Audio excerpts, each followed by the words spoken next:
कहानी शुरू होती है दक्षिण भारत के एक छोटे से गांव से, जहां राघवन नाम का एक लड़का रहता था। राघवन के घर की आर्थिक स्थिति ऐसी थी कि 2 वक्त की रोटी भी मुश्किल से जुटती थी।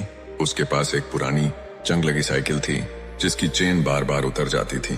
गांव के बच्चे जब स्कूल बस से जाते तो राघवन उसी साइकिल से मीलों का सफर तय करता।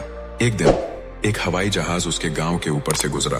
राघवन ने अपनी साइकिल रॉकी और गर्दन उठाकर उस चमकते हुए जहाज को तब तक देखता रहा जब तक वह बादलों में ओझल नहीं हो गया।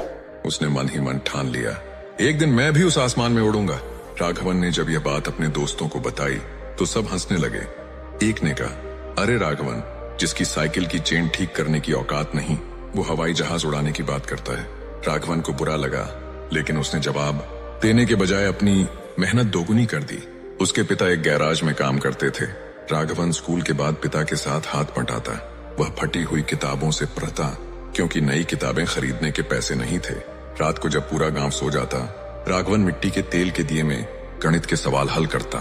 12वीं के बाद राघवन ने एरोनॉटिकल इंजीनियरिंग करने का सपना देखा। फीस बहुत ज्यादा थी। उसके पिता ने अपनी पुश्तैनी जमीन का छोटा सा टुकड़ा बेच दिया। राघवन शहर चला गया। शहर में उसे अपनी पुरानी साइकिल भी बेचनी पड़ी ताकि वह कॉलेज की कुछ किताबें खरीद सके। अब वह पैदल कॉलेज जाता। कॉलेज में उसे साइकिल वाला लड़का कहकर चिढ़ाया जाता था, क्योंकि उसके कपड़े से हमेशा इंजन के तेल की महक आती थी। लेकिन राघवन का ध्यान सिर्फ एक ही चीज पर था, आसमान इंजीनियरिंग। के आखिरी साल में राघवन के पिता बहुत बीमार हो गए। घर से पैसे आना बंद हो गए। राघवन के पास खाने तक के पैसे नहीं बचे थे।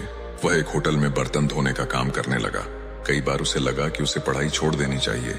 एक दिन वह थका हारा सड़क किनारे बैठा था। उसने देखा कि एक छोटी सी चींटी एक भारी तिनके को लेकर दीवार पर चढ़ रही है। वह बार बार गिरती, लेकिन फिर चढ़ती। अंत में वह सफल हो गई। राघवन को अपनी प्रेरणा मिल गई। उसने खुद से कहा, अगर चींटी नहीं हारी तो मैं कैसे हार सकता हूँ। सालों की कड़ी तपस्या के बाद राघवन ने देश की सबसे बड़ी एयरलाइंस कंपनी के इंटरव्यू में हिस्सा लिया। वहां बड़े बड़े घरों के बच्चे आए थे।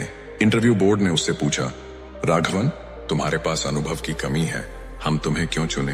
राघवन ने मुस्कुराकर कहा, सर, जिन लोगों ने बचपन से सिर्फ हवाई जहाज देखे हैं वे उसे चलाना जानते होंगे, लेकिन मैंने अपनी जिंदगी के 15 साल एक टूटी साइकिल की चेन ठीक करते हुए बिताए हैं। मैं जानता हूं कि जब कई मशीन काम नहीं करती तो उसे दिल से कैसे ठीक किया जाता है। मैं उड़ाने के लिए नहीं, बल्कि आसमान जीतने के लिए पैदा हुआ हूं।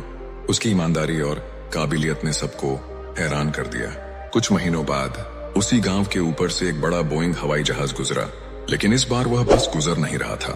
वह गांव के पास बने नए हवाई अड्डे पर लैंड करने वाला था। पूरा गांव जमा था।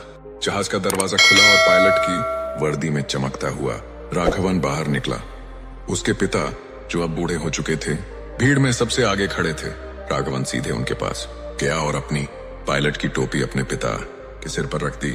उसने कहा, बापू, आज आपकी साइकिल वाला लड़का हवाई जहाज लेकर आया है। गांव की वही मिट्टी जहां कभी उसकी साइकिल की चेन उतरी थी, आज उस पायलट के जूतों को चूम रही थी।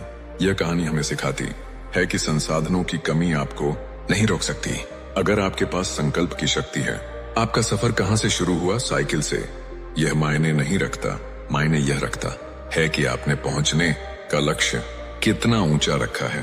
दोस्तों, अगर राघवन की यह कहानी आपके दिल को छू गई हो और आपको भी लगता है कि सपने सच होते हैं, तो इस वीडियो को लाइक करें, कमेंट में यस लिखें अगर आप भी अपने सपनों के लिए लड़ने को तैयार हैं। और ऐसी ही प्रेरणादायक कहानियों के लिए हमारे चैनल को सब्सक्राइब करना ना भूलें।